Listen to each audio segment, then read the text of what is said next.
জনাব হান্নান মাসুদ, আমি আপনার কাছ থেকে জানতে চাইবো যে প্রথমেই আপনাকে একটু আমরা শুভেচ্ছা জানাই, কারণ নানা জায়গা থেকে আমরা যতটা জানতে পারছি সেটা হচ্ছে যে নোয়াখালীর দ্বীপ উপজেলা হাতিয়া আপনার এলাকা, সেখানে আপনি রাজনৈতিকভাবে সক্রিয় হয়েছেন। আপনি কি মানে সেখান থেকে নির্বাচন করবেন, কি করবেন, মানে রাজনৈতিকভাবে সক্রিয় অর্থ অর্থ হচ্ছে গত কয়েক মাসে হাতিয়ার উন্নয়ন নিয়ে কাজের বিষয়ে প্রকাশ্যেই বক্তব্য রাখছেন।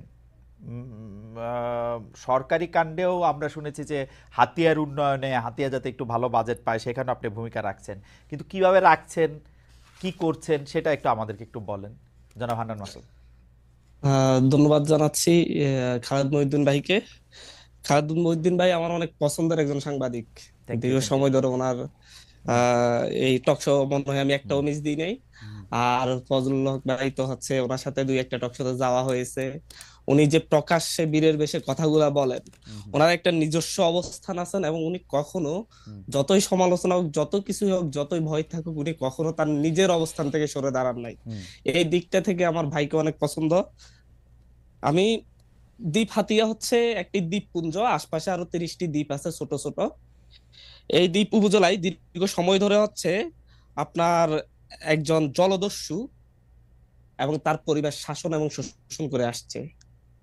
আমার এই দ্বীপ হাতিয়ার জন্য তো হচ্ছে সরকারের কাছ থেকে প্রচুর বরাদ্দ প্রতি বছর প্রতিটি উপজেলার জন্যই বরাদ্দ হয়।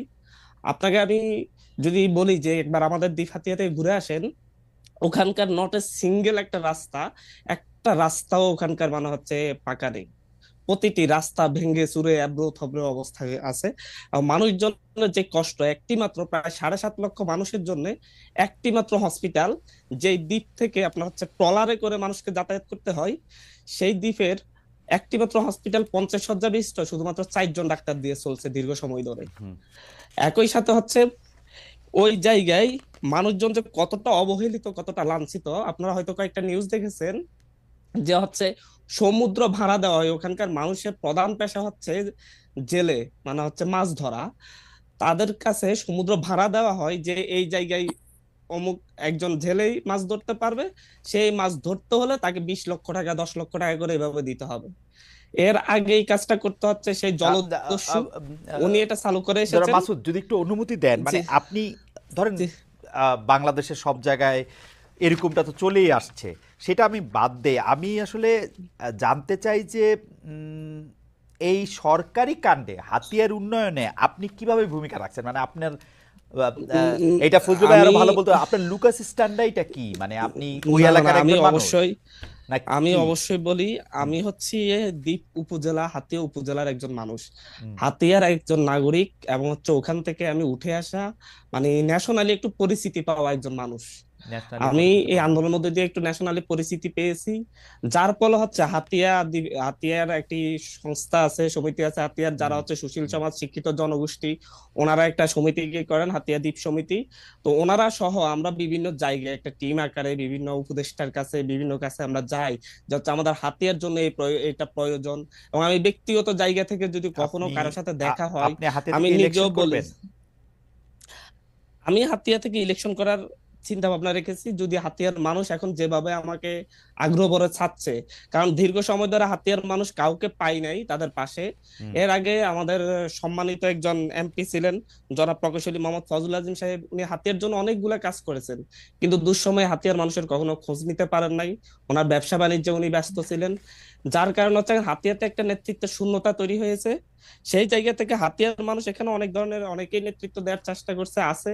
যদি হাতিয়ার মানুষ চাই, আমি সেই ক্ষেত্রে নির্বাচনে যাওয়ার জন্য প্রস্তুতি নিচ্ছি। আহ, তবে তার আগে হুম, আমরা অন্তত হাতিয়ার মানুষের যে দুর্দশাটা, আমার যে ন্যাশনাল পরিস্থিতি হয়েছে, হুম, যে জাতীয় পরিস্থিতিটা আছে, এটাকে কাজে লাগিয়ে আমি চাই যে আচ্ছা, হচ্ছে নির্বাচন হবে পরের বিষয়, তার আগে আমি যেন হচ্ছে হাতিয়ার মানুষের স্বাস্থ্য সেবা, যাতায়াতের যে অবস্থা, এগুলার একটা পরিবর্তন আনতে চাচ্ছি। জাতীয় পরিচিতি নিয়ে আপনাকে একটু আপনার নজরে নিশ্চয়ই এসেছে, আমি একটু আপনার নজরে আনি। যে অনুসন্ধানী সাংবাদিক জনাব জুলকারনাইন সায়ের তার ফেসবুক পোস্টে লিখেছেন, নিজের এলাকা হাতিয়ায় এমন আচরণ করছে, আপনার কথা, যে যেন শেখ হাসিনা সরকারকে সে একাই পতন ঘটিয়েছে। এমন সংবাদও পেয়েছি যে সে টাকার বিনিময়ে ছাত্রলীগ ও আওয়ামী লীগের কর্মীদের পুনর্বাসন করছে। খুবই বিশ্বাসযোগ্য কিছু মানুষ, আমি তার কোটেশনের মধ্যে রাখছি, আমাকে জানিয়েছেন সরকারি টেন্ডার পাইয়ে দিয়ে সে বিপুল পরিমাণ টাকা বানাচ্ছে। তারপরও আমি এসব ছোটোখাটো কর্মকাণ্ড নিয়ে কিছু লিখতে চাইনি। একটু কি আপনি বলবেন যে মানে না, জুলকারনাইন সাহেব ভাই আমার একজন সম্মানিত মানুষ, আমি ওনাকে শ্রদ্ধা করি। হুম হুম আন্দোলনের সময়ও ওনার সাথে অনেকবার যোগাযোগ হয়েছে, উনি অনেকগুলো অভিযোগ এনেছেন। হুম ওনার সাথে আমার পরবর্তীতে কথা হয়েছে, উনি অনেকের কাছে শুনেছেন। আমি ওনাকে বলেছি যে হচ্ছে ভাই, আপনি আপনার যে ইন্টেলিজেন্স কিংবা অনুসন্ধানী লোকজন আছে ওনাদেরকে পাঠান, হাতিয়াতে দেখে আসুক আসলে হাতিয়াতে আওয়ামী লীগকে কারা পুনর্বাসিত করছে, আর হচ্ছে কিভাবে আওয়ামী লীগের বিরুদ্ধে আমার অবস্থান নিয়েছি। এবং একই সাথে হাতিয়া উপজেলায় এই যে সিএনজি স্ট্যান্ড থেকে চাঁদাবাজি করে সব প্রতিটা জায়গা থেকে, হাতিয়া এটা বন্ধ। ঘাট কেন্দ্রিক চাঁদাবাজি সেটা হাতিয়াতে বন্ধ, শুধুমাত্র আমার এই শক্ত স্ট্যান্ডের কারণে সম্ভব হয়েছে। না হয় বাংলাদেশের প্রতিটি জায়গায় যে পরিমাণ চাঁদাবাজি হচ্ছে আওয়ামী লীগ যাওয়ার পরে অন্য দল, আপনি সেটা হাতিয়াতে চলমান না না থাকতো। মাসুদ ভাই, এবং এই ক্ষেত্রে মাসুদ ভাই, যদি হচ্ছে মাসুদ ভাই, প্রতিবাদ করার মতো কেউ থাকলে, ভাই আমি একটু শেষ করি, জি শেষ করেন। প্রতিবাদ করার মতো কেউ না থাকলে তাহলে এটা খুব ভালোভাবে চলতে থাকে। তো হচ্ছে প্রতিবাদের ভাষা একটু রূঢ় হয়, যেহেতু আমি প্রতিবাদ করছি সেহেতু অনেকের কাছে এটা মনে হতে পারে যে হচ্ছে যে ও একটু রূঢ় ভাষায় কথা বলছে, ও একটু হচ্ছে নিজেকে বেশি জনাব হান্নান হাইড করতে মাসুদ, চাচ্ছে। জনাব হান্নান তবে মাসুদ, আমি আমি বুঝতে পেরেছি। মানুষজনকে, আমার প্রশ্নটা শুনেন।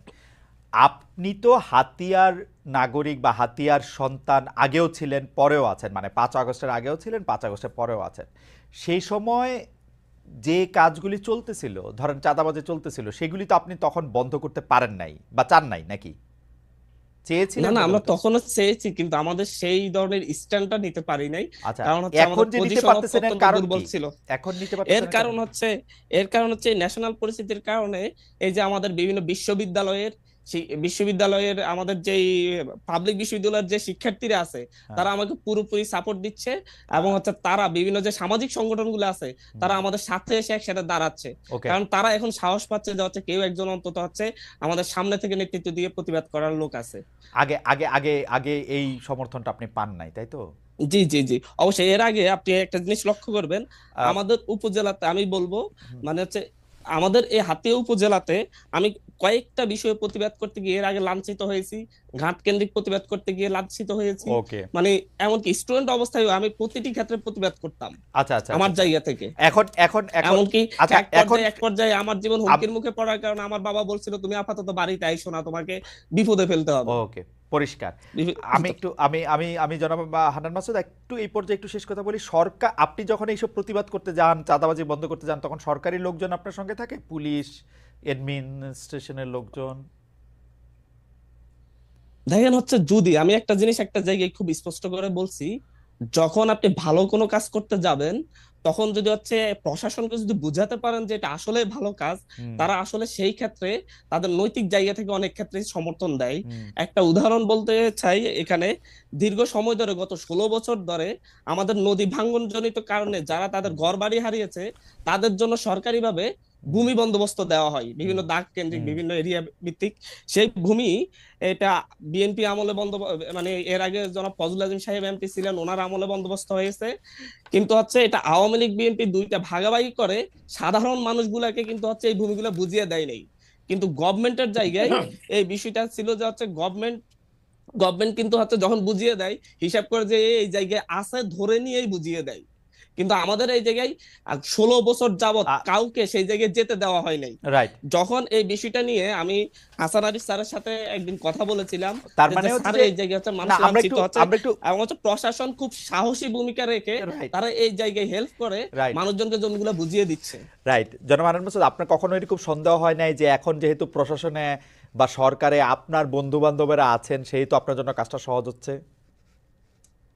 না, আমি সেটা মনে করছি না। আমি মনে করছি যে প্রশাসনে যেহেতু এখন প্রশাসনে এবং সরকারে যেহেতু এখন আওয়ামী ফ্যাসিস্টের দোসরগুলা নেই, হুম হুম সেহেতু হচ্ছে এখন যেহেতু দেশপ্রেমিক অধিকাংশ দেশপ্রেমিক মানুষ আছে, সেই ক্ষেত্রে দেশের যে কোনো ভালো কাজের জন্য তারা হুম। সহযোগিতা এই করছে এবং আমাদের জন্য এটা ধরেন ভালো হচ্ছে, সহজ ধরেন হচ্ছে। ধরেন এখন বিএনপি ক্ষমতায় থাকলেও আপনারা প্রশাসনকে এরকম বুঝাতে পারতেন, এরকম মনে আমি করতেছেন? একটা জিনিস মনে করি, বিএনপি ক্ষমতায় থাকলেও হুম যদি আমাদের সাবেক এমপি ফজল আজিম সাহেব উনি যদি এমপি হতেন, হুম উনি নিজে এগুলো অনেকগুলো উনি নিজেও সমাধান করতে পারতেন। ওকে। কারণ উনি অত্যন্ত মানুষকে ভালোবেসে অনেকগুলা কাজ করে আচ্ছা, গিয়েছেন। ফ্যান্টাস্টিক এটা আমরা ওনাকে এখনো এই জন্যই শ্রদ্ধা করি। ফ্যান্টাস্টিক। মাসুদ ভাই, আপনাকে ধন্যবাদ।